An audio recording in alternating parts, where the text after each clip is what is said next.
СДСМ најостро реагира на скандалозниот чин на Кумановското јавно обвинителство, кое само 5 дена пред завршните зборови во судската постапка, без никакво објаснување, повлекло обвинение против градоначалникот Максим Димитриевски.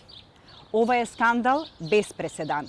Класичен пример за партизирано судство и селективност. Обвинителството под контрола на власта, кое не работи во интерес на правдата и граѓаните, туку во интерес на политички договори, задкулисни игри и заштита на блиски до власта. Случајот бил воден повеќе од една година, со конкретни обвинувања за злоупотреба на службена положба, за неисполнување на службена должност во врска со издавање дозвола за градба, со нанесена штета од над 3 милиони денари. Сега, без никакви докази, без промена на фактите, обвинителството едноставно се откажува. По чиј налог? Повикуваме на итна истрага во самото обвинителство. Кој го донел решението за повлекување на обвинението и со какви мотиви? Кој притискал, договарал и овозможил оваа фарса?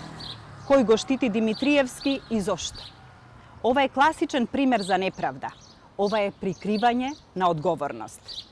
Обвинителите од тефтерчињата мора да сносат одговорност. Без независно и непристрасно обвинителство нема ниту правна држава, ниту доверба во институциите. Овој срам пред правдата, направен во Куманово, е уште еден доказ дека судството е под капата на ВМРО-ДПМНЕ и нивните сателити. Ова е неправда. Граѓаните заслужуваат вистинска правда, а не селективност.